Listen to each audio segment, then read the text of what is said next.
শাপলা চত্বর হত্যা মামলায় শেখ হাসিনা সহ ৪১ জনকে আসামি করে আনুষ্ঠানিকভাবে ট্রাইব্যুনালে অভিযোগ দাখিল করেছে প্রসিকিউশন।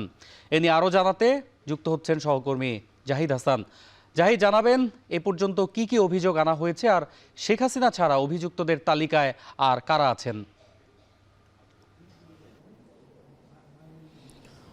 অন্যায় ২০১৩ সালের ৫ মে মতিঝিলের শাপলা চত্বরে মহাসমাবেশ ডাক দেয় হেফাজতে ইসলাম এবং সেই হেফাজতের মহাসমাবেশে সারা বাংলাদেশে হেফাজতের নেতাকর্মীরা জড়ো হয়েছিল এবং একটি পর্যায়ে সেই হেফাজতের মহাসমাবেশকে ঢাকা থেকে সরিয়ে দেওয়ার জন্য সরকার বল প্রয়োগ করে এবং ব্যাপক হতাহতের ঘটনা ঘটে। সেই ঘটনায় প্রায় ১৩ বছর পরে এসে এটি আন্তর্জাতিক অপরাধ ট্রাইব্যুনালের তদন্ত শেষে আনুষ্ঠানিকভাবে অভিযোগপত্র দেয়া হলো এবং সেই অভিযোগে দেয়া হয়েছে সাবেক প্রধানমন্ত্রী শেখ হাসিনাকে প্রধান আসামি করে ৪১ জনকে আসামি করে আনুষ্ঠানিক অভিযোগপত্র দাখিল করেছে চিফ প্রসিকিউটরের কার্যালয়।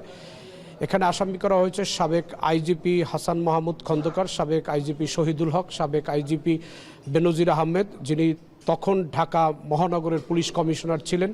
সেখানে আসামি করা হয়েছে যিনি বিজিবির ভারপ্রাপ্ত মহাপরিচালক ছিলেন, পরবর্তীতে সেনাপ্রধান হয়েছেন জেনারেল এম এ আজিজ, তাকে আসামি করা হয়েছে। এই মামলায় আসামি করা হয়েছে সাংবাদিক মোজাম্মেল বাবু, সাংবাদিক ফারজানা রূপা এবং সাংবাদিক শাহরিয়ার কবির। এবং এই মামলায় শাহরিয়ার কবির, ফারজানা রূপা এবং মোজাম্মেল বাবু গ্রেপ্তার রয়েছেন। এছাড়া এই মামলায় গ্রেপ্তার দেখানো হয়েছে সাবেক মন্ত্রী ডাক্তার দীপু মনিকে এবং এই মামলায় আসামি করা হয়েছে সাবেক মন্ত্রী এবং জাসদের সভাপতি হাসানুল হক ইনুকে এবং সাবেক স্বরাষ্ট্র প্রতিমন্ত্রী শামসুল হক টুকু, তাকেও এই মামলায় আসামি করা হয়েছে। এছাড়া সাবেক সেনা কর্মকর্তা জিয়াউল্লাহ হোসেনকে এই মামলায় আসামি করা হয়েছে। এরপর ৪১ জনকে আসামি করা হয়েছে। তার মধ্যে আওয়ামী লীগের তৎকালীন যারা মন্ত্রী পরিষদের সদস্য ছিলেন, আওয়ামী লীগের নেতৃবৃন্দ ছিলেন এবং আইনশৃঙ্খলা বাহিনীর যারা দায়িত্বে ছিলেন। সেদিন এই শাপলা চত্বরে হেফাজতের যে মহাসমাবেশ ছিল, সেই সমাবেশকে যারা ঢাকা থেকে উৎখাত করেছেন তাদের, সেই ঘটনায় যে হতাহতের ঘটনা ঘটেছে, যে হত্যাকাণ্ডের ঘটনা ঘটেছে, তদন্ত সংস্থা তাদের তদন্তে ৫৮ জনের হত্যার তারা যে তথ্য পেয়েছে, সেই ৫৮ জনের হত্যাকাণ্ডের তথ্য উপাত্ত এবং তাদের পরিচয় দিয়ে এই আনুষ্ঠানিক অভিযোগপত্রে তুলে ধরেছে। একই সঙ্গে হত্যাকাণ্ড, মানবতা বিরোধী অপরাধ সহ কয়েকটি অপরাধের অভিযোগ আনা হয়েছে। এ বিষয়ে আনুষ্ঠানিকভাবে চিফ প্রসিকিউটর কিছুক্ষণের মধ্যেই গণমাধ্যমকে জানাবেন এবং এরপরে আমরা জানতে পারবো যে কি কি সুনির্দিষ্ট অভিযোগ আনা হয়েছে, আরও কাদের আসামি করা হয়েছে, কতজন পলাতক রয়েছেন, কতজন গ্রেপ্তার রয়েছেন এবং যারা পলাতক রয়েছেন তাদের বিরুদ্ধে গ্রেফতারি পরোয়ানা জারি হবে। এই হচ্ছে ট্রাইব্যুনালের সবশেষ তথ্য। আন্তর্জাতিক অপরাধ ট্রাইব্যুনাল থেকে যুক্ত ছিলেন সহকর্মী জাহিদ হোসেন। জামায়াত গণতান্ত্রিক দল কিনা সে বিষয়ে সন্দেহ প্রকাশ করেছে বিএনপি মহাসচিব ও স্থানীয় সরকার মন্ত্রী মির্জা ফখরুল ইসলাম আলমগীর। রংপুরে পল্লী উন্নয়ন ভবন উদ্বোধন শেষে একথা জানান তিনি। বিএনপিকে যারা ফ্যাসিবাদ বলে তাদের জ্ঞানের অভাব রয়েছে বলেও জানান মন্ত্রী। একবার নয়, বিএনপি পাঁচবার রাষ্ট্র পরিচালনার দায়িত্বে এসেছে। সুতরাং বিএনপিকে যারা ফ্যাসিবাদ বলেন তাদের হয় জ্ঞানের অভাব আছে অথবা তাদের মাইন্ডসেটটা এভাবে তৈরি হয়েছে। বিএনপি তো একটা গণতান্ত্রিক রাজনৈতিক দল, আর জামায়াতে ইসলামের আমির সাহেব বলেছেন উনি ওনার গণতন্ত্রটা ভালো করে পড়বেন, তাহলে কি ব্যবস্থা হবে সেটা দেখা যাবে। ওনারা গণতান্ত্রিক দল কিনা এটা ওনারাই নিজেরা বিবেচনা করবেন। চট্টগ্রামের আনোয়ারায় চায়না ইকোনমিক জোনের ভিত্তিপ্রস্তর উদ্বোধন অনুষ্ঠানে যোগ দিচ্ছেন অর্থ ও স্বরাষ্ট্রমন্ত্রী। পাশাপাশি থাকবেন চীনের রাষ্ট্রদূত সহ দুই দেশের ঊর্ধ্বতন কর্মকর্তারা। আর এই নিয়ে আরও জানাতে চট্টগ্রামের আনোয়ারা থেকে যুক্ত হচ্ছেন সহকর্মী হোসাইন জিয়াদ। জিয়াদ, জানাবেন ইকোনমিক জোনের ভিত্তিপ্রস্তর উদ্বোধন কখন হচ্ছে, আর মন্ত্রী ও চীনের রাষ্ট্রদূত ইতোমধ্যে পৌঁছেছেন কিনা?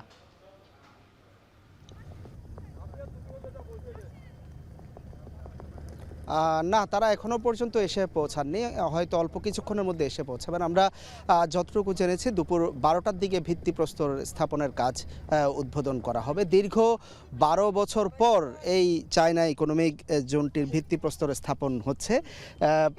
প্রায় 12 বছর স্থগিত ছিল। 2016 সালে এখানে ভূমি অধিগ্রহণ হয় এবং 2014 সালে এটির সমঝোতা চুক্তি স্বাক্ষর হয়েছিল। সম্প্রতি প্রধানমন্ত্রী যখন চীন সফরে যান তখনই চীনের যারা ব্যবসায়ী রয়েছেন, শিল্পপতি রয়েছেন, তারা এইখানে বিনিয়োগের একটি আগ্রহ প্রকাশ করেন এবং এরই মধ্যে প্রায় 30টি প্রতিষ্ঠান 50 কোটি মার্কিন ডলার বিনিয়োগের আগ্রহ প্রকাশ করেছে এই ইকোনমিক জোনে এবং প্রায় 4100 কোটি টাকা ব্যয়ে এই শিল্পজোনটি তৈরি হবে, যেখানে 2031 সালের মধ্যে কাজ শেষ হবে। বলা হচ্ছে প্রায় 1 লাখ মানুষের কর্মসংস্থান হবে। চীনা যে বিনিয়োগকারীরা রয়েছেন, শিল্পপতিরা রয়েছেন, তারা এখানে ঔষধ, হালকা প্রকৌশল, টেক্সটাইল সহ বিভিন্ন খাতে বিনিয়োগ করতে চায় এবং আজকে থেকে তাদের সেই কার্যক্রম শুরু হচ্ছে। এবং যে বাংলাদেশের ব্যবসায়ীরা যেটি বলছেন যে বাংলাদেশে যে পোশাক শিল্পের কাঁচামাল সহ বিভিন্ন কাঁচামাল চীন থেকে আসলে আমদানি করতে হয়, বিপুল সংখ্যক কাঁচামাল, সেই সব কাঁচামালের এখানে যদি কারখানা স্থাপন হয় তাহলে বাংলাদেশের ব্যবসায়ীরা বিশেষ সুবিধা পাবেন এবং এটিকে আকর্ষণীয় বিনিয়োগ হিসাবে তারা দেখছেন। তারা বলছেন যে বিশ্ববাজারে প্রতিযোগিতার জন্য যে লিড টাইম, সেই লিড টাইম কমে আসবে এবং তাদের আমদানির যে খরচ, যে সময়, সে দুটোই আসলে কমে আসবে। ফলে বাংলাদেশ অন্যান্য রপ্তানির ক্ষেত্রে তাদের যে অর্থ সেটি কমে আসলে তারা বিশ্ববাজারে যে প্রতিযোগিতা সেখানে তারা এগিয়ে যাবেন এবং একটি আকর্ষণীয় বিনিয়োগ হবে। পাশাপাশি তারা যেটি বলছেন, এখানে বাংলাদেশ যে বিষয়গুলো রপ্তানি করে, যেই পণ্যগুলো বিশ্ববাজারে রপ্তানি করে, সেই পণ্যগুলোর যদি কারখানা হয় তাহলে হয়তো তারা কিছুটা ক্ষতিগ্রস্ত হতে পারেন। আর এখানে একটি বিষয় গুরুত্বপূর্ণ, যে চট্টগ্রামের যে শিল্পাঞ্চলগুলো আছে সেখানে কিন্তু এক ধরনের জ্বালানি, বিদ্যুৎ, পানির এক ধরনের সংকট রয়েছে। ফলে সরকারকে আসলে ইকোনমিক জোনে সেই জ্বালানি সংকট কিভাবে দূর করা যায় সেখানে এক ধরনের মনোযোগ দিতে হবে। চট্টগ্রামের আনোয়ারায় চায়না ইকোনমিক জোনের ভিত্তিপ্রস্তর উদ্বোধন হচ্ছে আজ, সে খবর জানাচ্ছিলেন সহকর্মী হোসাইন জিয়াদ। চট্টগ্রাম শিক্ষা বোর্ডের অধীনে 5 জেলায় আজ থেকে আবারও শুরু হয়েছে এইচএসসি পরীক্ষা। নিয়মিত রুটিন অনুযায়ী চলবে পরীক্ষা, আর বন্যার কারণে স্থগিত হওয়া পরীক্ষার সূচি রুটিন অনুযায়ী সব পরীক্ষা শেষে জানিয়ে দেওয়া হবে। এ বিষয়ে আরও জানাতে চট্টগ্রাম থেকে যুক্ত হচ্ছেন সহকর্মী শোয়েব রহমান। শোয়েব, জানাবেন, বন্যার কারণে কয়েকদিন বিরতি দিয়ে আজ এইচএসসি পরীক্ষা আবারও শুরু হয়েছে। এই মুহূর্তে কোনো কেন্দ্র নাজুক অবস্থায় রয়েছে কিনা, আর এ বিষয়ে আপনার কাছে আর কি তথ্য আছে?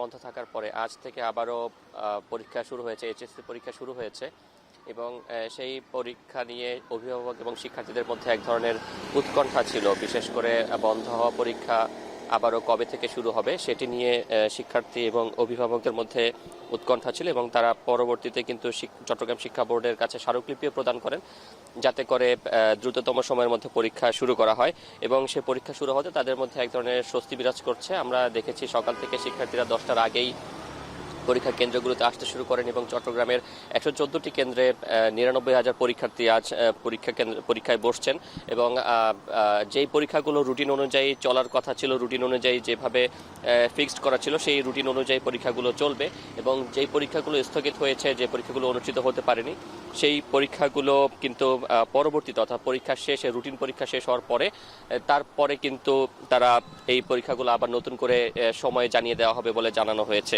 এবং একই সাথে বৃষ্টি শুরু হওয়ার পরে অর্থাৎ চলতি মাসের শুরুর দিকে কিন্তু ভারী বর্ষণ শুরু হয় এবং সেই ভারী বর্ষণের কারণে অনেকেই পরীক্ষা দিতে পারেননি, পরীক্ষা কেন্দ্রে আসতে পারেননি। যারা পরীক্ষা দিতে পারেননি সেই তথ্যগুলো পরবর্তীতে সংগ্রহ করা হবে এবং যারা পরীক্ষা দিতে পারেননি তাদের পরীক্ষাগুলো পরবর্তীতে সূচি জানিয়ে দেওয়া হবে যে সেই পরীক্ষাগুলো কখন অনুষ্ঠিত হবে, তাদের সেই পরীক্ষাগুলো। এবং আমরা আজকে সকাল থেকে বেশ কয়েকটি কেন্দ্রে গিয়েছি এবং কেন্দ্রের পরিবেশ যেটি শিক্ষার্থীরা বলছেন, অভিভাবকরা বলছেন যে ভালো রয়েছে এবং কোথাও কোনো ত্রুটিপূর্ণ বা ঝুঁকিপূর্ণ কেন্দ্র না থাকার কারণেই কিন্তু পুনরায় পরীক্ষা শুরুর সিদ্ধান্ত নিয়েছে প্রশাসন এবং তারা বলছেন যে সবগুলো কেন্দ্রই বর্তমানে পরীক্ষা নেওয়ার মতো উপযোগী রয়েছে এবং বৃষ্টি বা বৈরী আবহাওয়া শেষ হয়েছে, বেশ কিছুদিন হয়েছে। এর মধ্যে শিক্ষার্থীরা একটি প্রস্তুতির সুযোগ পেয়েছেন। 23 তারিখে ঘোষণা দেওয়া হয় যে 27 জুলাই থেকে পরীক্ষাগুলো রুটিন অনুযায়ী শুরু হবে। শিক্ষার্থীরা একটি সুযোগও পেয়েছেন প্রস্তুতি নেওয়ার জন্য এবং সবকিছু মিলিয়ে তারা বলছেন যে নির্ধারিত যে সূচিগুলো রয়েছে সেই পরীক্ষাগুলো নিতে শিক্ষার্থীদের বা সেই পরীক্ষাগুলোতে অংশগ্রহণ করতে পরীক্ষার্থীদের আর কোনো অসুবিধা হওয়ার কথা নয়। তবে যে পরীক্ষাগুলো স্থগিত হয়েছে সেগুলোর ব্যাপারে পরবর্তীতে দ্রুততম সময়ের মধ্যে সিদ্ধান্ত জানিয়ে সেই পরীক্ষাগুলো অনুষ্ঠিত করার ব্যাপারে কিন্তু সিদ্ধান্ত আসবে বলে কিন্তু জানিয়েছে প্রশাসন। এবং কেন্দ্রের বাইরে আমরা দেখেছি অভিভাবকরা অপেক্ষা করছেন, তারাও কিন্তু এই পরীক্ষা শুরু হওয়াতে বেশ খুশি বা উচ্ছ্বসিত বলা যায়। অন্ময়, চট্টগ্রাম বোর্ডে স্থগিত হওয়া এইচএসসি পরীক্ষা আজ থেকে আবারও শুরু হয়েছে, সে বিষয়ে জানাচ্ছিলেন সহকর্মী শোয়েব রহমান। উত্তর পশ্চিম বঙ্গোপসাগরে অবস্থানরত সুস্পষ্ট লঘুচাপটি আরও ঘনীভূত হয়ে নিম্নচাপে পরিণত হয়েছে। এর প্রভাবে কক্সবাজার সমুদ্র বন্দরে ৩ নম্বর স্থানীয় সতর্ক সংকেত বহাল রয়েছে। সাগরে অবস্থানরত মাছ ধরার নৌকা ও ট্রলারকে পরবর্তী নির্দেশ না দেওয়া পর্যন্ত উপকূলের কাছাকাছি থাকতে দেওয়া হয়েছে নির্দেশ। এদিকে পটুয়াখালীতে সাগর ও নদ নদীতে অস্বাভাবিক জোয়ারের চেয়ে 2 থেকে 3 ফুট পানি বৃদ্ধি পেয়েছে। আর এ নিয়ে জানাতে কক্সবাজার সমুদ্র সৈকত থেকে যুক্ত হচ্ছেন সহকর্মী মোহাম্মদ মোর্শেদ, আর কলাপাড়া আন্ধারমানিক নদের তীর থেকে যুক্ত হচ্ছেন জসিম পারভেজ। শুরুতেই যাচ্ছি কক্সবাজারে। মোর্শেদ, আমরা শুরুতে যাচ্ছি পটুয়াখালীতে। জসিম, জানাবেন এই মুহূর্তে আসলে আবহাওয়া পরিস্থিতি কেমন দেখছেন, আর নিম্নচাপের প্রভাব সম্পর্কে বিস্তারিত জানাবেন।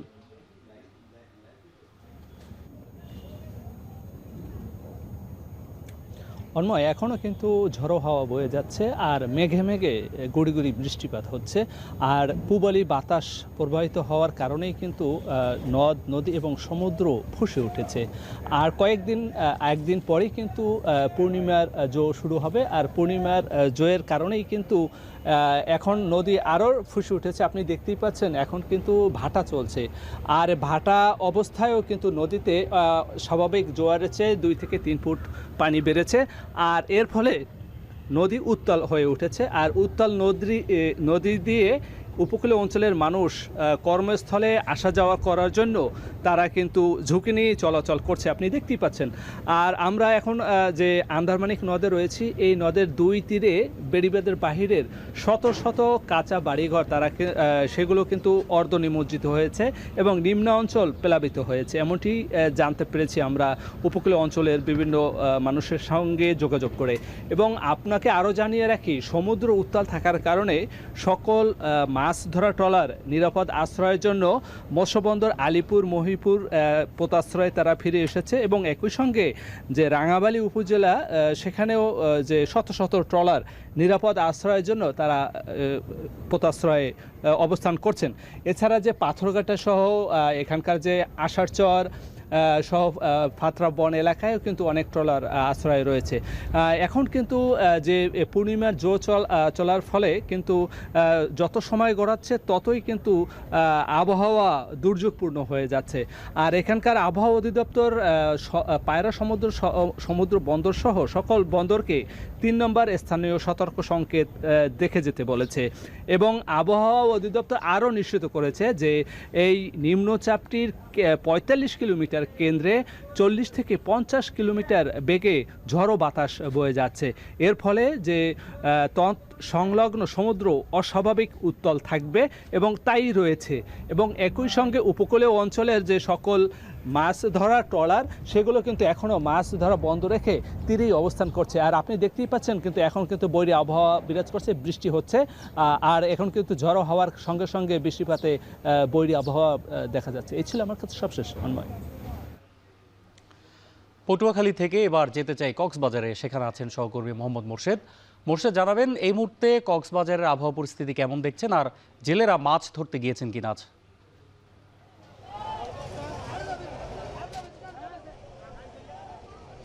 বঙ্গোপসাগরে সৃষ্ট লঘুচাপের কারণে কক্সবাজার সহ দেশের 4 সমুদ্র বন্দরে 3 নম্বর সতর্কতা সংকেত বহাল রাখতে বলা হয়েছে। যেহেতু বঙ্গোপসাগরে গভীর নিম্নচাপ সৃষ্টি হয়েছে, এর ফলে বঙ্গোপসাগরে অবস্থানরত যে ট্রলারগুলো রয়েছে সেগুলোকে উপকূলের কাছাকাছি থেকে সাবধানে চলাচল করতে বলা হয়েছে। আমরা ইতিমধ্যে দেখেছি গত কয়েকদিন ধরে যে ট্রলারগুলো সমুদ্রে গিয়েছিল সেগুলো তীরে ফিরে আসছে এবং কক্সবাজার ফিশারি ঘাটে সকাল থেকে অসংখ্য ট্রলার ফিরে এসেছে, সেটি কিন্তু আমরা দেখতে পেয়েছি। জেলেদের সঙ্গে আমরা কথা বলেছি, তারা বলছেন তাদেরকে অনেক ট্রলারকে তারা খালি হাতে ফিরে আসতে হয়েছে, যেহেতু পর্যাপ্ত মাছ পেতে হলে তাদেরকে গভীর সমুদ্রে যেতে হয়। সেক্ষেত্রে তারা উপকূলের কাছাকাছি যেহেতু গিয়েছিল, সেক্ষেত্রে আবহাওয়া অধিদপ্তর থেকে তাদেরকে সতর্কবার্তা দেওয়া হয়েছিল, যেহেতু 3 নম্বর সতর্কতা সংকেত। সেক্ষেত্রে তাদের অনেকেই উপকূলের কাছাকাছি ফিরে আসতে হয়েছে। সেক্ষেত্রে তারা নানাভাবে লোকসানের কথা আমাদেরকে জানাচ্ছিলেন। এবং যদি কক্সবাজার সমুদ্র বন্দরের কথা বলতে হয়, সমুদ্র খুবই উত্তাল রয়েছে এবং ঝোড়ো হাওয়া বয়ে যাচ্ছে। কিছুক্ষণ আগে আমরা দেখতে পেয়েছি রোদের পরে পুরো আকাশ মেঘাচ্ছন্ন হয়ে বৃষ্টি হয়েছিল, এবং বৃষ্টি থামার পরে আমরা দেখতে পাচ্ছি আকাশ একেবারে মেঘাচ্ছন্ন রয়েছে, থেমে দেবে বৃষ্টি হচ্ছে কক্সবাজারে। এবং আবহাওয়া অধিদপ্তরের পূর্বাভাসে বলা হচ্ছে, যেহেতু বঙ্গোপসাগরে যে উত্তর পশ্চিম বঙ্গোপসাগরে যে নিম্নচাপে রয়েছে সেটি আরও ঘনীভূত হতে পারে, এবং সেক্ষেত্রে কক্সবাজারের উপকূলীয় এলাকায় ঝোড়ো হাওয়া বয়ে যেতে পারে। সেক্ষেত্রে জেলেদেরকে সতর্ক অবস্থানে থাকতে বলা হয়েছে। আমরা সকাল থেকে যে ট্রলারগুলো ফিরে এসেছে তাদের যে ট্রলারে দেখেছি তারা সামুদ্রিক নানা ছোট প্রজাতির মাছ নিয়ে এসেছেন। সেক্ষেত্রে তারা সমুদ্রে পর্যাপ্ত ইলিশ পাচ্ছে না। অন্যদিকে সামুদ্রিক যে বড় সাইজের যে মাছগুলো, সেগুলো তাদের জালে মিলছে না। সেক্ষেত্রে জেলেরা নানাভাবে লোকসান হচ্ছেন, এবং আবহাওয়া অধিদপ্তর থেকে যেহেতু বলা হচ্ছে টানা বৈরী আবহাওয়ার কারণে জেলেরা নানাভাবে ক্ষতির সম্মুখীন হচ্ছে। এবং সেক্ষেত্রে কক্সবাজার জেলার উপকূলীয় জেলার অন্তত 1 লাখেরও বেশি জেলে রয়েছেন, জেলে পরিবার রয়েছেন, তারা নানাভাবে ক্ষতির সম্মুখীন হচ্ছে। এই ছিল কক্সবাজার ফিশারি ঘাট থেকে সর্বশেষ। বঙ্গোপসাগরে সৃষ্ট লঘুচাপ ও এর প্রভাব সম্পর্কে জানাতে পটুয়াখালীর কলাপাড়া থেকে যুক্ত ছিলেন জসিম পারভেজ এবং কক্সবাজার সমুদ্র সৈকত থেকে যুক্ত ছিলেন মোহাম্মদ মোরশেদ। ফেনীতে বাসাবাড়ি ও শিল্প কারখানার লাইনের গ্যাসে দেখা দিয়েছে তীব্র সংকট। দিনরাতের অধিকাংশ সময় জ্বলছে না চুলা। আবাসিকে জ্বালানি খরচ বেড়েছে 3 গুণের বেশি। এদিকে ময়মনসিংহের ফুলবাড়িয়ায় জ্বালানি সংকটের গুজবে ফিলিং স্টেশনে উপচে পড়া ভিড় দেখা দিয়েছে। আর এ নিয়ে আরও জানাতে ফেনী থেকে যুক্ত হচ্ছেন সোলাইমান ডালিম ও ময়মনসিংহ থেকে ইমতিয়াজ আহমেদ। প্রথমেই যাচ্ছি ফেনীতে। ডালিম, জানাবেন গ্যাস সংকট কতদিন ধরে চলছে, আর এই সংকট আর কতদিন থাকবে, কি বলছে কর্তৃপক্ষ?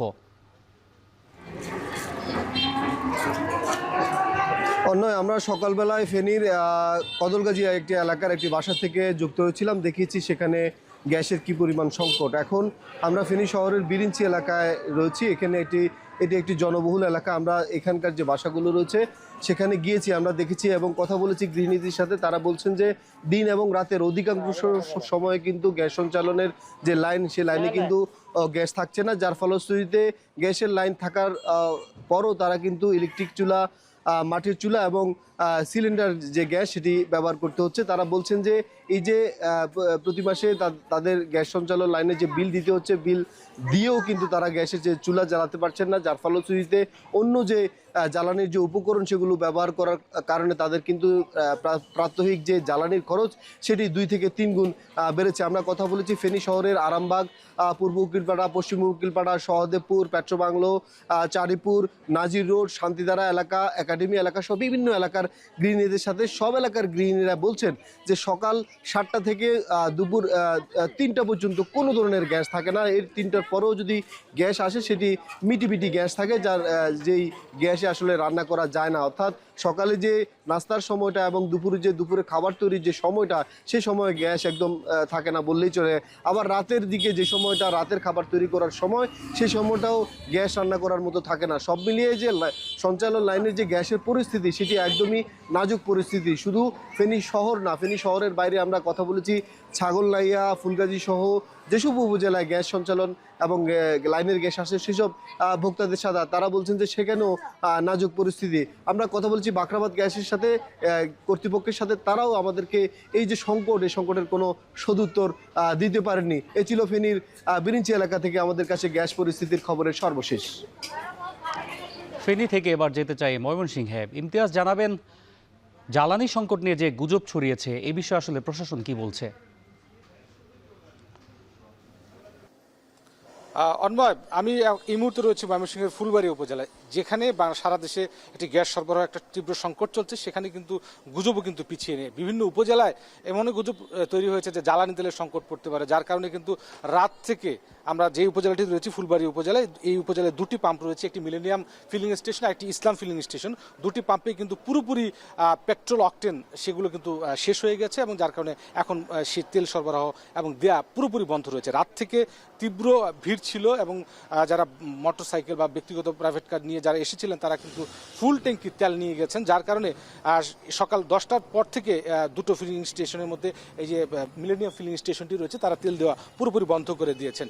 এবং সারা উপজেলাতেই কিন্তু এই গুজবটি ছড়িয়ে পড়েছে, এবং বিভিন্ন জায়গা থেকে বিচ্ছিন্নভাবে মোটরসাইকেলগুলো আসছেন, যখন দেখছেন যে তেল পাচ্ছে না তারা আবার ফিরে যাচ্ছেন। একটু আগেও আমরা এখানে ভিড় দেখেছিলাম। এখন যেহেতু তেল দুটো পাম্পই বন্ধ রয়েছে এই উপজেলাতে, একেবারেই কোনো পেট্রোল অকটেন নেই, সুতরাং অনেকেই আসছেন ফিরে যাচ্ছেন, খালি পড়ে আছে মেশিনগুলো।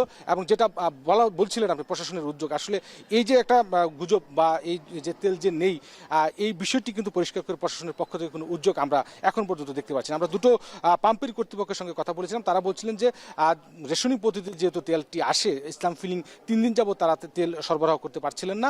অন্যদিকে মিলেনিয়াম ফিলিং স্টেশন শনিবার দিন শুক্র শনিবার তারা ডিপো থেকে তেল না আনতে পারায় শনিবার দিন তাদের এখানে বন্ধ ছিল, এবং বন্ধ থাকা সেই বিজ্ঞপ্তিটি ঝুলিয়ে রাখা হয়েছিল। তারপর থেকে কিন্তু মূলত ব্যাপক আকারে গুজবটি ছড়িয়ে পড়ে, যেখানে আসলে তেল পাওয়া যাচ্ছিল না। এবং পরবর্তীতে যেটা দেখা যায় যে গতকালকে রাত্রেও প্রচণ্ড ভিড় ছিল, এবং এই ভিড়ের কারণে যার মতো পেরেছে তেল নিয়ে সে পুরো ট্যাঙ্কি কিন্তু খালি করে দিয়েছেন। এবং এর ফলে কিন্তু এখন পুরো উপজেলাতে কিন্তু পেট্রোল অকটেন একেবারে শূন্য রয়েছে। এবং এই সুযোগে কিন্তু যারা বিশেষ করে খোলা বাজারে তেল বিক্রি করতো, সেই ইতিমধ্যে খোলা বাজারে কিন্তু 160 টাকা এমনিতেই বেশি বিক্রি করতো, অন্যদিকে সেখানে 200 টাকারও বেশি দামে বিক্রি হচ্ছে খোলা বাজারে। সুতরাং এই সুযোগে কিন্তু যারা সিন্ডিকেট রয়েছে বা তেল মজুত করতে চাচ্ছে তারা কিন্তু সেই সুযোগটি নিয়ে যাচ্ছে। তবুও দুটো পাম্পেরই কর্তৃপক্ষ যেটা বলছেন যে আজকে সন্ধ্যার মধ্যে দুটো পাম্পেই পেট্রোলের গাড়ি আসবে, অকটেনের গাড়ি আসবে, তখন তারা আবারও সরবরাহ স্বাভাবিক করতে পারবেন বলে বলা যাচ্ছে। তবে এই মুহূর্তে ফুলবাড়ী উপজেলায় দুটো পাম্পের ভিতরে কোনোটিতেই তেল নেই, দুটো পাম্পই তেল সরবরাহ এবং বিতরণ বন্ধ রয়েছে। অন্যয়, গ্যাস ও জ্বালানি সংকটের বিষয়ে বিস্তারিত জানাতে ফেনী থেকে যুক্ত ছিলেন সোলাইমান ডালিম ও ময়মনসিংহ থেকে ইমতিয়াজ আহমেদ। নেত্রকোনায় আকস্মিক পাহাড়ি ঢলের পানি নেমে গেলেও ক্ষতিগ্রস্ত হয়েছে সীমান্তবর্তী 2 উপজেলার অন্তত 5টি ইউনিয়ন। স্কুল ও মসজিদ সহ ক্ষতিগ্রস্ত হয়েছে 15 কিলোমিটারের বেশি গ্রামীণ সড়ক। নষ্ট হয়েছে 90 একরের বেশি আমনের বীজতলা। প্রতি বছরই পাহাড়ি ঢলে এমন ক্ষতি হওয়ায় নদীগুলোতে স্থায়ী বেড়িবাঁধ নির্মাণের দাবি স্থানীয়দের। রিফাত আহমেদ রাসেলের প্রতিবেদন। আকস্মিক পাহাড়ি ঢলে প্লাবিত হয়েছে নেত্রকোনার সীমান্তবর্তী 2 উপজেলা দুর্গাপুর ও কলমাকান্দা। কোনো কিছু বোঝার আগেই রাতের আধারে বাঁধ কিংবা সড়ক ভেঙে পানি ঢুকেছে গ্রামগুলোতে। নেতাই নদীর পাহাড়ি ঢলে নদীর পাড় ভেঙে পানি ঢুকেছে দুর্গাপুরের কয়েকটি গ্রামে। এছাড়াও পানিতে ভেসে গেছে 20 একরের বেশি আমনের বীজতলা, পুকুর ও মাছের ঘের। আমরা বীজ ধান রোপণ করছিলাম, হাজার হাজার কৃষকের বীজ ধান এখন পানির নিচে। ফসল নষ্ট, জ্বালা যা আছেন সব নষ্ট হয়েছে। এগুলা সরকারের কাছে আমরা চাই যে এগুলো একটা ভালো একটা সমাধান দেওয়ার জন্য। কলমাকান্দায় পাহাড়ি ঢলে ক্ষতিগ্রস্ত হয়েছে গ্রামীণ সড়ক। তীব্র স্রোতে গজারমারি প্রাথমিক সরকারি বিদ্যালয় ভেঙে পড়েছে, ফলে সাময়িকভাবে বন্ধ আছে শিক্ষার্থীদের পাঠদান। এতে চরম দুর্ভোগে খারনই ও নাজিরপুর সহ বিভিন্ন ইউনিয়নের বাসিন্দারা। শুকনো মৌসুমে ঝুঁকিপূর্ণ স্থানগুলো চিহ্নিত করে বেড়িবাঁধ নির্মাণের দাবি তাদের। অনেকের ঘরে পানি, এখনো তারা ঠিকমতো চুলা জ্বালাতে পারছে না, খেতে পারছে না, এমন একটা পরিস্থিতি এখানে সৃষ্টি হয়েছে। প্রতি বছরই আমরা বন্যা প্রবলিত এলাকায় পানির নিচেই থাকি প্রতি বছরে। স্থানীয় প্রশাসন ও পানি উন্নয়ন বোর্ড বলছে, ভাঙন মোকাবেলার পাশাপাশি স্থায়ী বেড়িবাঁধ নির্মাণের প্রস্তুতি চলছে। মৌলভীবাজার থেকে 5 কিলোমিটার বন্দরশানের গ্রাম পর্যন্ত 5 কিলোমিটার একটা স্থায়ী বেড়িবাঁধ নির্মাণ করা যায় কিনা এই সংক্রান্ত আমরা একটা প্রস্তাব পাঠিয়েছি। বন্যায় যাতে পার্শ্ববর্তী এলাকা যাতে প্লাবিত আর না হয় সেভাবে আমরা গ্রাউন্ড লেভেলে যে নদীর পাড় আছে সেইভাবে আমরা বাধাই করে দিব আর কি, এবং ভবিষ্যতে এখানে যাতে কোনো ঝুঁকি না থাকে সেই জন্য আমরা প্রজেক্টের আওতায় সিসি ব্লক দিয়ে পার্মানেন্ট নদীর পাড় বাধাই করে দিব আর কি। আর স্থানীয় সংসদ সদস্য ও ভারপ্রাপ্ত স্পিকার ক্ষতিগ্রস্ত এলাকা পরিদর্শন শেষে দ্রুত মেরামতের নির্দেশ দিয়েছেন। বিভিন্ন রাস্তাঘাট, নদীর গতি পরিবর্তন হয়েছে, সেগুলো নদী খনন করে, নদী শাসন করে নদীকে তার নদীর নাব্যতা ফিরিয়ে আনতে হবে। খালকে তার পানির ন্যায্য যেটা খাল পাওয়া উচিত, সেই খাল অনেক ভরাট হয়ে গেছে, অনেকে বেদখল করে রেখেছেন। সেগুলো দখলমুক্ত করে আমরা যেন প্রকৃতির কাছে হার না মেনে প্রকৃতিকে বশ মানাতে পারি, সেভাবে প্রচেষ্টা করবো ইনশাআল্লাহ। স্থানীয়রা বলছে নদী খনন সহ দ্রুত বেড়িবাঁধ নির্মাণ হলে কমে আসবে সীমান্তবর্তী এলাকার দুর্ভোগ। রিফাত আহমেদ রাসেল, এখন নেত্রকোনা। নোয়াখালীর বিচ্ছিন্ন দ্বীপ উপজেলা হাতিয়ায় অস্বাভাবিক জোয়ারের চাপে প্রায় বেড়িবাঁধ ধসে প্লাবিত হচ্ছে নিম্নাঞ্চল। ভেসে যাচ্ছে ঘরের আসবাবপত্র, পুকুরের মাছ, গবাদি পশু ও জমির ফসল। প্রতি বছর দ্বীপটির চারপাশে বেড়িবাঁধ নির্মাণ করা হলেও স্থায়ীভাবে সমস্যার সমাধান না করায় ক্ষতির মুখে পড়ছেন স্থানীয়রা। নোয়াখালী থেকে নাসিম শুভর তথ্য ছবি নিয়ে প্রতিবেদন। তিন পাশে মেঘনা নদী আর এক পাশে বঙ্গোপসাগর, মাঝখানে অবস্থিত দেশের সর্বদক্ষিণের বিচ্ছিন্ন দ্বীপ উপজেলা হাতিয়া। প্রায় 2100 বর্গ কিলোমিটার আয়তনের এই দ্বীপে 7.5 লাখ মানুষের বসবাস। দ্বীপটির চারপাশে 109 কিলোমিটার বেড়িবাঁধ রয়েছে। প্রতিবছরই জোয়ারের পানিতে ধসে পড়ছে অধিকাংশ বেড়িবাঁধ। লোকালয়ে পানি প্রবেশ করে ভেসে যাচ্ছে ঘরের আসবাবপত্র, ফসলি জমি, মাছের ঘের। নদী ভাঙনে বিলীন হচ্ছে মাইলের পর মাইল ভূমি। 30-35 বছর আগে এই নদী দেখেছি উত্তর পাশে প্রায় 30-35 বা 40 কিলোমিটার দূরে হবে। সেই নদী ভাঙতে ভাঙতে আজকে আফাজিয়া। এখানে আরো অনেক লোকজন ছিল, অনেক বাড়িঘর ছিল, সবাই ভাঙে চলে গেছে। বাড়তি জোয়ার দিকে 7 দিন পানি বাড়বে এবং ওই টাইমে সিগন্যালও আছে। ওই টাইমে যদি জোয়ার সিগন্যাল যদি একসাথে হয়ে যায়, তাহলে এই এলাকাতে ন্যূনতম প্রথম জোয়ারের সাথে 1,500-2,000 লোক পানিতে বাড়িয়ে নিয়ে যাবে। হাতিয়া উপজেলার 11টি ইউনিয়নের প্রায় 20টি পয়েন্টের বেড়িবাঁধ বর্তমানে ঝুঁকিতে রয়েছে। নদীতে অস্বাভাবিক জোয়ার হলেই আতঙ্কে থাকেন এখানকার মানুষ। ঝুঁকিতে রয়েছে অসংখ্য শিক্ষা প্রতিষ্ঠানও। এই ভেড়িটা এখন অনেকটা ছিঁড়ে গিয়েছে, আর একটু যদি হয় আমার স্কুলটাও ছিঁড়ে যাবে। প্রতি বছর বেড়িবাঁধ দিলে লাভ কি? ব্লক হচ্ছে না, ব্লক দিলে তখন আমাদের বেড়ি শক্ত হবে, নদীর ভাঙন দূর হবে। স্থানীয়দের দাবি, প্রতি বছরই বেড়িবাঁধ সংস্কারের নামে রাষ্ট্রীয় সম্পদের হরিলুট হলেও ভাগ্য উন্নয়ন হয়নি এই অঞ্চলের মানুষের। প্রত্যেক বছর বেড়ি বাঁধে, এইবারে মনে 4 বার বাজছে, এই বাঁধায় তো কোনো লাভ হইতেছে না। বেড়ি বাঁধ না থাকে, জিও ব্যাগ না থাকে, তারপরে যে ব্লক না থাকে, তাহলেই বাজার রক্ষা করা যাবে না। এরকম টেকসই বেড়িবাঁধ না হয়, তাই এই এলাকা একসময় বিলীন হয়ে যাবে, প্রতিষ্ঠান বিলীন হয়ে যাবে, এলাকাবাসী ছিন্ন বিচ্ছিন্ন হয়ে যাবে।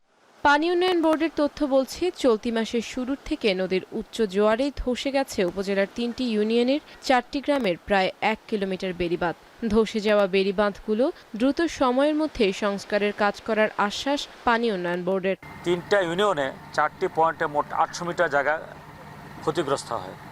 এই ক্ষতিগ্রস্ত জায়গাগুলো ইতিমধ্যেই আমরা অস্থায়ী প্রতিরক্ষামূলক জিওটিউব দ্বারা অস্থায়ী প্রতিরক্ষামূলক কাজ বাস্তবায়ন শুরু করছি। স্থায়ী ব্লক বাঁধের জন্য ব্লক দিয়ে প্রোটেকশন এবং বাঁধের স্লোপ প্রোটেকশনের জন্য আমরা একটা ডিভিপি প্রস্তুত করেছি। কিছু টেকনিক্যাল রিপোর্ট বাকি আছে, এই টেকনিক্যাল রিপোর্ট হাতে পাওয়া মাত্র আমরা এটা বোর্ডে দাখিল করব। বছরের পর বছর বেড়িবাঁধ নির্মাণ ও সংস্কারের নামে রাষ্ট্রীয় অর্থের অপচয় না করে দ্বীপটির চারপাশে স্থায়ী ব্লক স্থাপনের দাবি উপকূলীয় এই জনপদের বাসিন্দাদের। এখন নোয়াখালী। উত্তরের জেলা নাটোরে শুরু হয়েছে আউশ ধান কাটা উৎসব। অসময়ে কম খরচে আউশের উচ্চ ফলনশীল ধান চাষ করে ফলনের পাশাপাশি লাভবান হচ্ছেন কৃষক। বিশেষ করে B98 জাতের ধানের ফলন ভালো হওয়ায় খুশি চাষিরা। আর এ নিয়ে আরও জানাতে নাটোর থেকে যুক্ত হচ্ছেন মাহবুব হোসেন। মাহবুব, জানাবেন ধান কাটা উৎসব কেমন দেখছেন আর কি বলছেন কৃষকরা?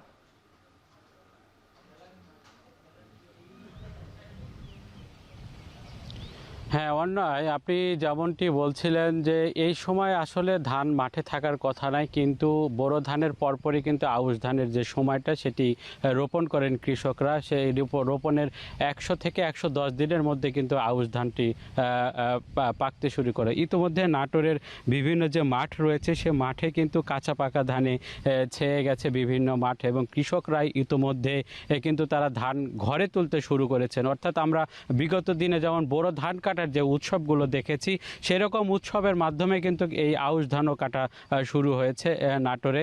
এবছর নাটোর কৃষি বিভাগে প্রায় 8020 হেক্টর জমিতে কিন্তু আউশ ধান চাষ হয়েছে, এবং সেখান থেকে প্রায় 29,000 মেট্রিক টন কিন্তু ধান উৎপাদনের লক্ষ্যমাত্রা নির্ধারণ করেছে স্থানীয় কৃষি বিভাগ। এবং বিশেষ করে যে উচ্চ ফলনশীল জাত রয়েছে বৃধান 98, সেটি কিন্তু চাষ করে কৃষকরা বেশ লাভবান হচ্ছেন। এবং এই সময়টাতে যেহেতু বৃষ্টি থাকে, যার কারণে কৃষকরা স্বল্প খরচেই কিন্তু তারা এই ধরনের ধান কিন্তু তারা ঘরে তুলতে পারছে এবং খুবই কম খরচে, যার কারণে কৃষকদের মধ্যে এই যে উচ্চ ফলনশীল জাত রয়েছে বৃধান 98, বৃধান অন্য যেগুলো রয়েছে সেইগুলো কিন্তু তারা এই নাটোরের অঞ্চলে চাষ করার কারণে কিন্তু তারা স্বল্প খরচে কিন্তু তারা ধানটা ঘরে তুলতে পারছে।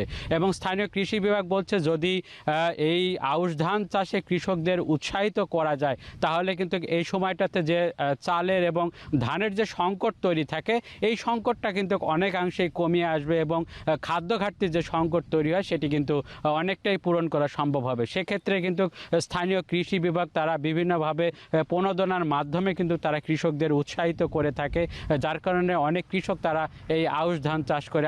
একসময় কিন্তু আউশ ধান চাষ হতো না বলেই চলে, কিন্তু বিগত কয়েক বছর ধরে কিন্তু নাটোরের কৃষকরা তারা বিভিন্নভাবে উৎসাহিত হয়ে তারা কিন্তু আউশ ধান চাষ করছে। এবং বিশেষ করে এই বৃধান 98 এবছর যে গড় ফলন রয়েছে সেই ফলনটা কিন্তু অধিক ফলন বলা চলে, এবং 20 থেকে 22 মণ হারে বিঘা প্রতি কিন্তু এই ধান ফলন হচ্ছে।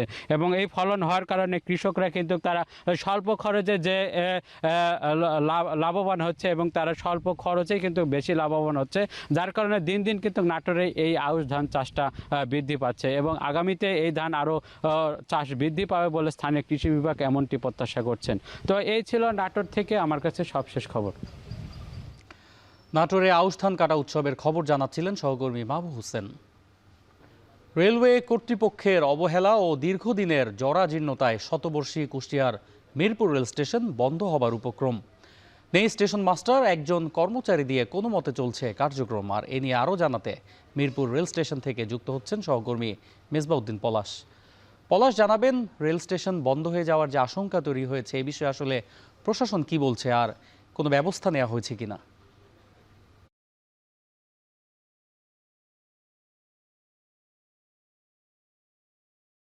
যে মিরপুরের যে শতবর্ষের রেল স্টেশন এটি কিন্তু একেবারে যে রেলওয়ে কর্তৃপক্ষের কিন্তু অবহেলায় একেবারেই বন্ধ হওয়ার উপক্রমে। শুধুমাত্র যে এই যে পরিবহন সংক্রান্ত যে কার্যক্রম সেটি কিন্তু 1 বছর ধরে বন্ধ রয়েছে। শুধুমাত্র যে বাণিজ্যিক যে কার্যক্রম সেটি চালু থাকলেও কিন্তু আসলে যে পরিবহন সংক্রান্ত যে বিষয় সেটি কিন্তু বন্ধ রয়েছে, এবং স্টেশন মাস্টার সহ কিন্তু যারা কর্মকর্তা কর্মচারী যারা রয়েছেন তাদেরও কিন্তু আসলে তারাও কিন্তু আসলে যে এই যে 1 বছর ধরে কিন্তু স্টেশন মাস্টার নেই, একজন কর্মচারী দিয়ে কিন্তু কোনো মতে চলছে যে সেবা কার্যক্রম। এবং এই যে স্টেশনে কিন্তু জরাজীর্ণ যে পরিস্থিতি দেখছেন, যে আমার পেছনে দেখছেন যে প্ল্যাটফর্ম সহ যে অন্যান্য যে বিষয় একেবারে চারিদিকে সন্ধ্যা নামলেই কিন্তু ভুরকুটে যে অন্ধকার সেটি কিন্তু পরিণত হয়।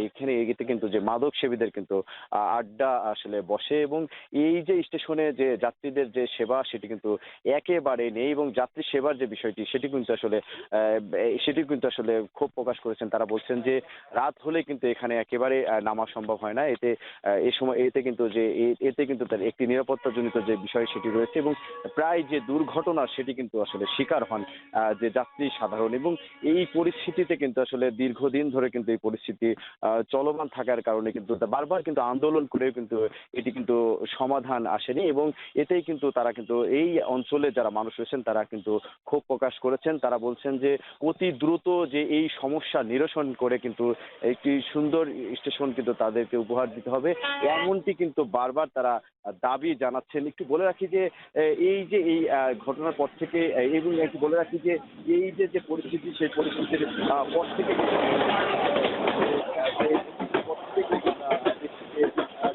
সময় করে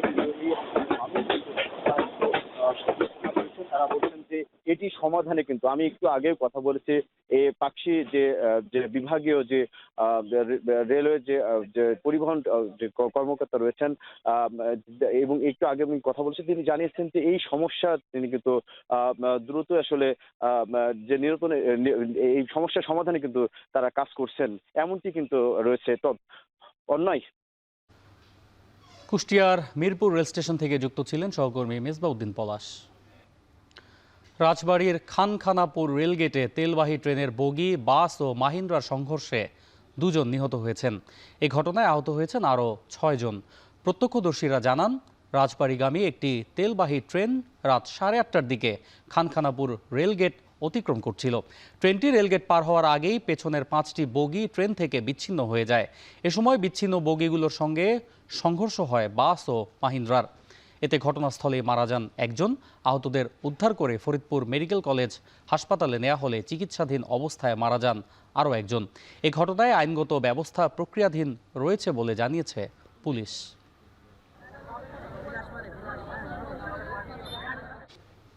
নাটোরের ভেষজ ওষুধি গ্রামের আড়ালে গড়ে উঠেছে ভয়ঙ্কর সব প্রতারক চক্র। সামাজিক যোগাযোগ মাধ্যমে চটকদার বিজ্ঞাপন দিয়ে রমরমা বাণিজ্য করছে অনুমোদনহীন ভেজাল যৌন উত্তেজক, হার্ট, ডায়াবেটিক্স, অ্যালার্জি সহ বিভিন্ন ধরনের ওষুধ। হাতিয়ে নেওয়া হচ্ছে কোটি কোটি টাকা। একই সাথে মারাত্মক স্বাস্থ্য ঝুঁকিতে পড়ছে সাধারণ মানুষ। প্রশাসনের অভিযানেও থামছে না চক্রগুলোর দৌরাত্ম্য। মাহবুব হোসেনের প্রতিবেদন। নানা জাতের ঔষধি গাছ চাষ হওয়ায় নাটোরের লক্ষ্মীপুর, খোলাবাড়িয়া সহ অন্তত 30টি গ্রাম পরিচিতি পেয়েছে ঔষধি গ্রাম হিসেবে। বাণিজ্যিকভাবে চাষ হওয়ায় এতে প্রত্যক্ষ ও পরোক্ষভাবে জড়িত রয়েছে অন্তত 20,000 মানুষ। এতে বছরে উৎপাদন হচ্ছে 20 থেকে 22 কোটি টাকার পণ্য। তবে ঔষধি গাছ চাষের আড়ালে গ্রামগুলোতে গড়ে উঠেছে ভয়ঙ্কর সব প্রতারক চক্র। ঔষধি গ্রামগুলোর সুনাম কাজে লাগিয়ে তৈরি করা হচ্ছে ভেজাল যৌন উত্তেজক, হার্ট, ডায়াবেটিক্স, অ্যালার্জি সহ বিভিন্ন রোগের ঔষধ। আর সামাজিক যোগাযোগ মাধ্যমে চটকদার বিজ্ঞাপন দিয়ে এসব ঔষধ বিক্রি করে কোটি কোটি টাকা হাতিয়ে নিচ্ছে প্রতারক চক্রটি। অপরদিকে সরল বিশ্বাসে এসব ঔষধ খেয়ে চরম স্বাস্থ্য ঝুঁকিতে পড়ছেন সাধারণ মানুষ। আমরা এই ভেজালের প্রতিবাদ করতে যায় অনেক কয়বার মায়ের মুখামুখি পড়ে গেছি। চক্র মানে অবৈধ ব্যবসা শুরু করেছে। মানুষ আমরা ওষুধ খেয়ে সুস্থ হওয়ার জন্য, কিন্তু এই সকল ওষুধ খেয়ে মানুষ ক্ষতিগ্রস্ত হচ্ছে, অসুস্থ বেশি হচ্ছে। দেশের পাশাপাশি বিশ্বেও পরিচিত নাটোরের ঔষধি গ্রাম। এই পরিচিতিকে কাজে লাগিয়ে ঔষধি গ্রামে বাড়ি ভাড়া নিয়ে 15 থেকে 20টি প্রতারক চক্র ভেজাল ওষুধ তৈরি ও বিপণন করে আসছে। এ নিয়ে স্থানীয় ভেষজ চাষিরা প্রতিবাদ করলে তাদেরকে দেওয়া হচ্ছে হুমকি। ঔষধি গ্রামের সুনাম রক্ষায় প্রশাসনের হস্তক্ষেপ কামনা করেন তারা। যেখানে এই ধরনের অন্যায় কাজগুলো করতেছে, ঔষধি গ্রামের সুনাম নষ্ট করতেছে, তাদের বিরুদ্ধে যেন আসলে কোনো ব্যবস্থা নেই। এমন জিনিস হেরারে যে ওষুধগুলো বানাইতেছে, হেরারে দিলে হেরোই খাইতো না। যদি আপনি যে কোন যে এই ট্যাবলেটটা তুমি বানাইছো তুমি খাইতো না, তাইলে এরাই যে ক্ষতি করতেছে, যে প্রশাসনের নাকে ঢোকা দিয়ে হেরা ঘুরতেছে, ইয়ে চলতেছে যাইতেছে, এটা প্রশাসন ছাড়া তো কিছু করুন যেত না। সম্প্রতি ঔষধি গ্রামে অভিযান চালিয়ে ভেজাল ও অনুমোদনহীন বিপুল পরিমাণ ঔষধ ও সরঞ্জাম সহ 3 জনকে আটক করে জেলা পুলিশ। এই ধরনের অবৈধ ব্যবসায়ীদের বিরুদ্ধে কঠোর পদক্ষেপ নেওয়ার কথা জানান পুলিশ সুপার। নানা রকমের ঔষধ তৈরি করে যেগুলো অনুমোদনহীন এবং অস্বাস্থ্যকর পরিবেশে তৈরি হয়, সেগুলো তৈরি করে তারা দেশের বিভিন্ন লোকের কাছে বিক্রি করে। তারা বিক্রিটা করেন হচ্ছে অনলাইনের মাধ্যমে। এরকম অবৈধ ব্যবসা করছে, আমরা তাদেরকেও ধীরে ধীরে আইনের আওতায় নিয়ে আসবো। ঔষধি গ্রামকে ঘিরে অন্তত ৬২টি ভেষজ দোকান রয়েছে লক্ষ্মীপুর খোলাবাড়িয়া বাজারে। এসব দোকানে বছরে কয়েক কোটি টাকার ওষুধ বিক্রি করা হয়। তবে অসাধু চক্রকে ঠেকানো না গেলে মানুষ প্রতারণার পাশাপাশি আর্থিক ও স্বাস্থ্যগতভাবে চরম ক্ষতির শিকার হবেন। সেজন্য প্রশাসনের কঠোর হস্তক্ষেপ কামনা করেন ভেষজ চাষিরা। মাহবুব হোসেন, এখন নাটোর। দিনাজপুরে জমে উঠেছে বৃক্ষ মেলা। নানা প্রজাতির ফলদ, বনজ ও ওষুধি গাছ কিনতে প্রতিদিনই মেলায় ভিড় করছেন হাজারো মানুষ। আর এ নিয়ে আরও জানাতে দিনাজপুর থেকে যুক্ত হচ্ছেন কঙ্কন কর্মকার। কঙ্কন, জানাবেন বৃক্ষ মেলা কতদিন চলবে আর মেলায় বেচাকেনা কেমন দেখছেন?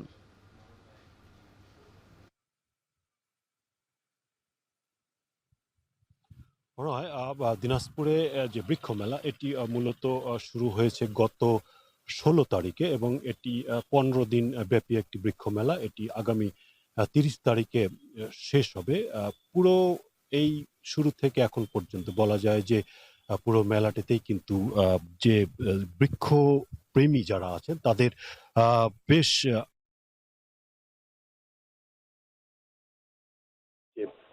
নলেজ তারা সেটি শেয়ার করছেন এবং যে গাছটি তাদের দরকার বা পছন্দ হচ্ছে নলেজ তারা সেটি শেয়ার করছেন। কিন্তু এই বৃক্ষ মেলাটি শুরু হয়েছে এবং এটি বৃক্ষ মেলাটি শুরু হয়েছে এবং এটি এখানে মূলত ফলজ এর পাশাপাশি যে বনজ এবং ইনডোর যে প্লান্ট এই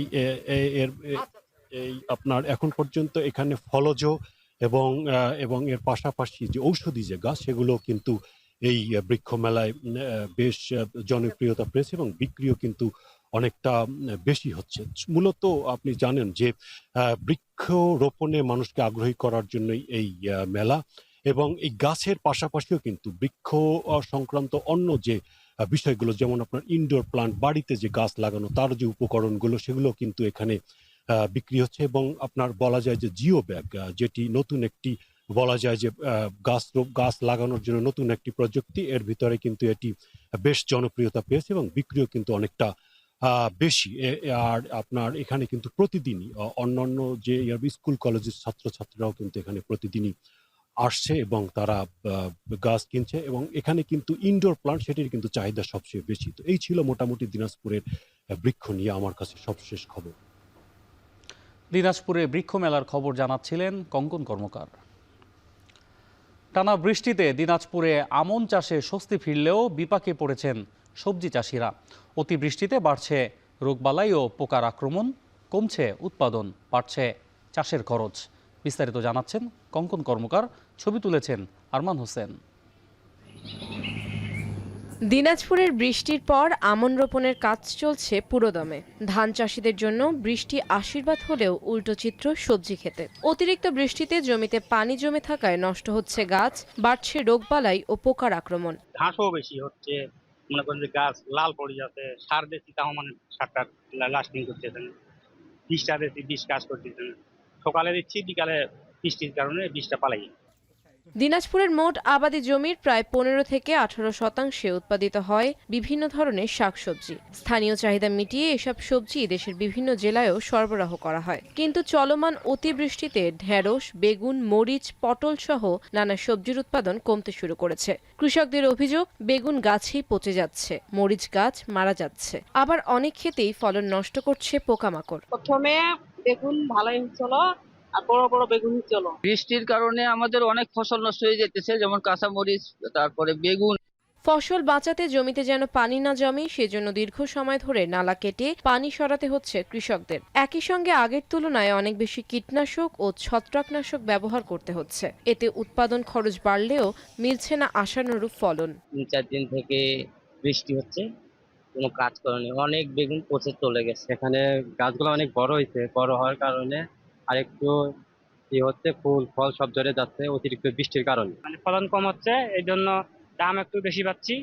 কৃষি বিভাগের কর্মকর্তা বলছেন, এই বৃষ্টি আমন চাষের জন্য উপকারী হলেও সবজি চাষে তৈরি হয়েছে ঝুঁকি। 600 হেক্টর মতো জমিতে সবজি আবাদ চলমান রয়েছে।